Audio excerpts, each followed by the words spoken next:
Hi everyone, welcome back to our channel. In today's video, I'm going to show you how to download the Coinbase transaction history. It is a very simple process, so let's dive right in. First of all, find the Coinbase app on your home screen. Now open it.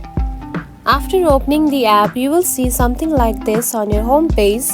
Now to download the Coinbase transaction history, tap onto one of the currencies just like this. Then scroll down and here you can find the option of trade history. Now simply tap on it.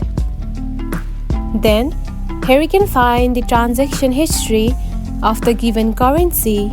Now there is no any built-in feature in the Coinbase app to download the transaction history.